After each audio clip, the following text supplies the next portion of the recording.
All right, everybody, welcome to the 5th video of the Shopify video course. If you are here right now, it means you just survived the 45-minute onslaught of bulk product uploading, but we are getting to the easy stuff, guys. I know that that was a pain, and it's going to be a pain every time you want to upload products and get new suppliers on board.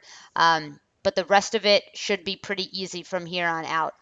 So in this video, we are going to be adding pages and adding blog posts. What are pages? That's your content pages. That's your About Us page, your shipping policies, your return policies, all of that. And so we're going to be doing this first, and then the next video we're going to be doing navigations. We do the product uploading, the collections, and the pages first before we create the navigations, so we have everything in line, so when we're creating our navigations, we already have everything there to just plug it in.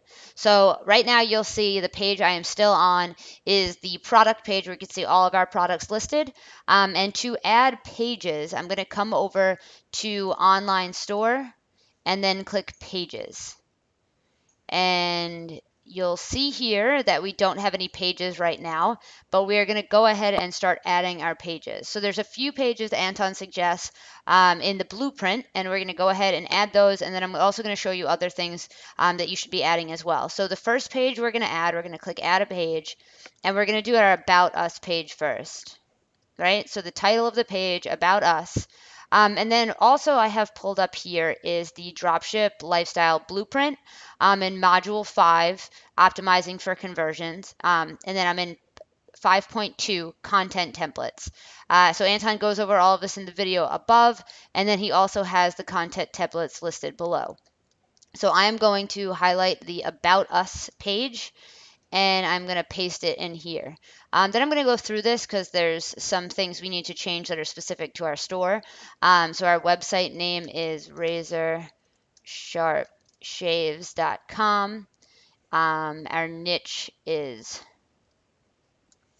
straight edge razors. We are based in, we'll say, Boston. That's where I am now. We have been operating for over blank year's time. So you could say operating since 2016. We've been managing, we've built this business, and our best and our niche is straight edge razors available, and then contact us. So this is the template that Anton suggests you start with, but suppliers actually look at your About Us page more than any other page on your, but besides your home page, more than any other page. So yeah, this is a great template to start with. Do I suggest actually using it for your actual live business? No. Go into, and Anton also explains this as well. If you can't write, get a writer to do it, get a friend to write it, explain what your business is going to be about, make sure you hit those key points of what should be an About Us page, and rewrite this to actually fit your niche, to fit you, because obviously every single person has a different backstory. Okay, so anyway, we have this in, everything is specific to our store.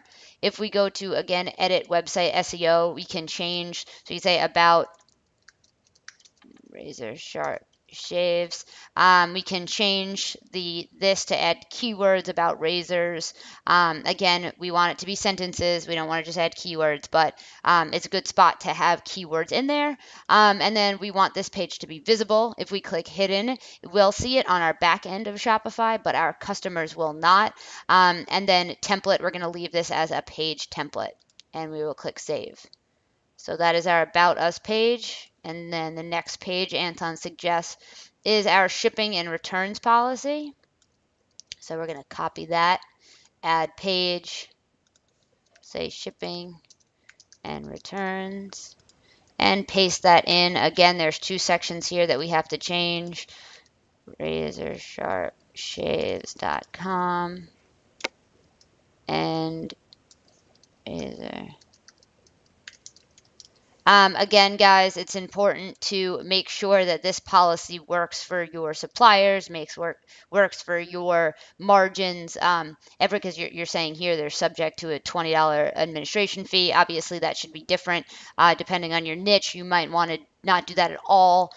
So again, go through this, see what your suppliers' policies are, and line your return policy and shipping policies up with theirs. So again, this is a stock template, but you don't necessarily want to use this, right? And then we're going to go in here and click save. So make sure you make it exactly what your suppliers and your business model is going to run off of your business. Make sure it's all right. So again, next page, we're going to go down and we're going to do the price guarantee. And again, another thing that you may need to change depending on your suppliers. Sorry, I just wanted to show you what I did, but I clicked too fast, but I'll show you on the next page. So this is our price guarantee. And okay, so again, change this to make sure it works for your product, works for your suppliers and your niche. Click save. And what I clicked earlier was create another page up here. So if you just saw me click something randomly, that's what I just clicked. So we can create another page. So those are the three templates that Anton suggests. You also need to add a contact us page. And you can put here, you can put a phone number, you can put an address, you can put some words about contacting you when, we're open to questions, things like that. And then to actually get a form for a contact us form on your contact us page, you come over here to page and there'll be a page.contact, and that's your contact form. So I'm going to click save and then just going to view it and preview it. Oh, we have our store password on still. We can go to themes. Like I said, you have to sometimes preview it this way before you can actually see your store. Let's see if this works for us now. View, and now we can. And see how this is for the DSL theme. Again, every theme is going to be different. Like this won't maybe not show up on other themes. But you see here we now have a contact us form. So that is another page. And then I'm going to jump into something else that we didn't discuss in other videos, but this is actually getting really important. Shopify has a way to create templates for your terms of service, your privacy policy, and your returns policy.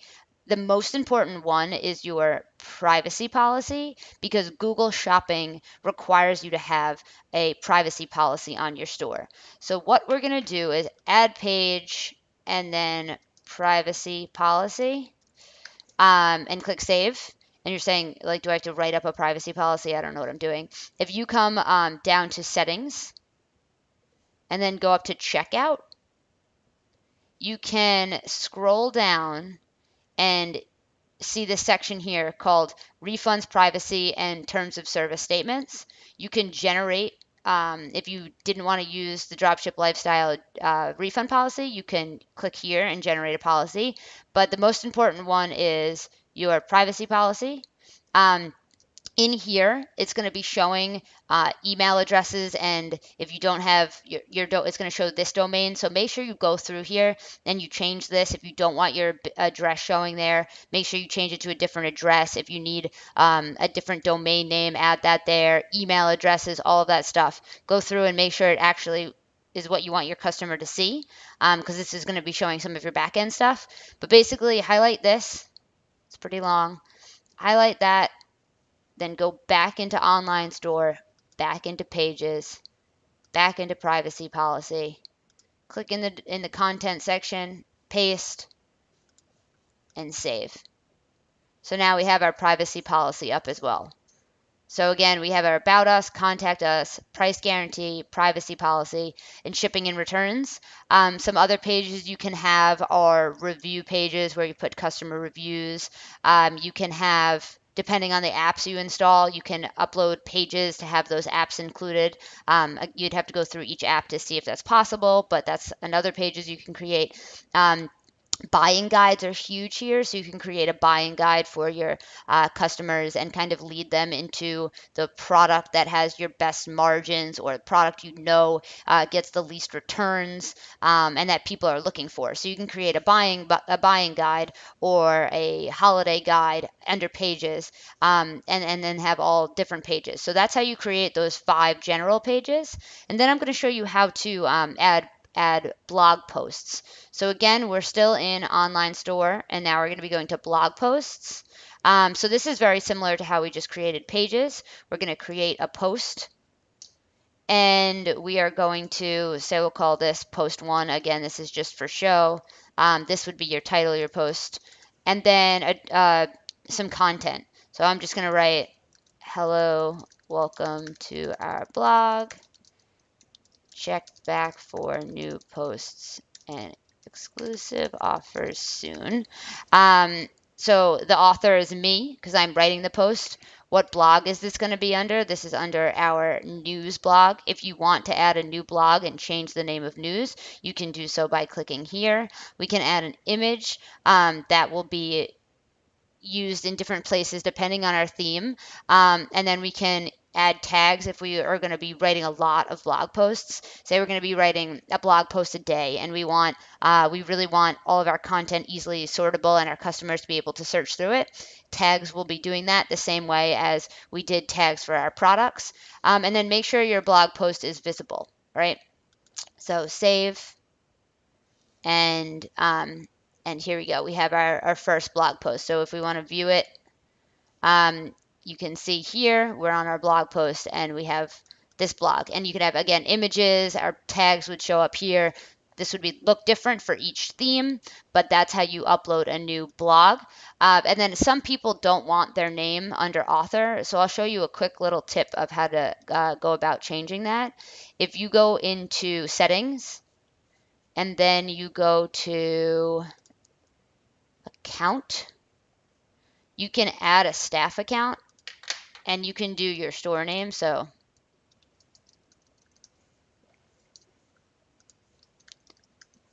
and then I'm going to add another one of my dropship lifestyle emails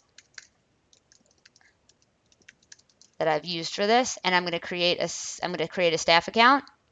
And you'll see here that there's another name. Oh, I spelled that wrong. But you'll see that there's another name of a person, even though it's not actually a name.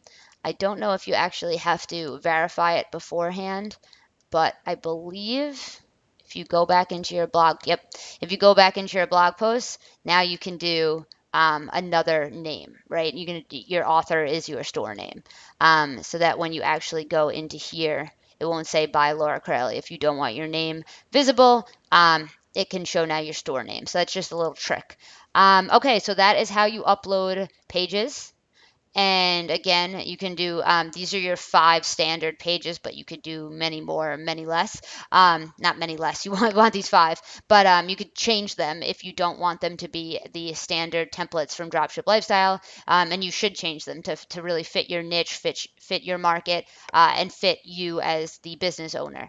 And then the blogs, we just added a blog, again, online store, blog posts.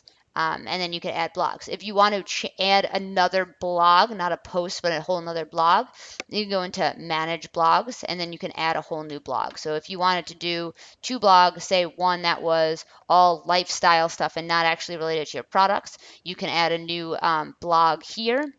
And then you can show them both on your website still, but it's a way to kind of separate your blogs out if you're going to be going really hard with blogging.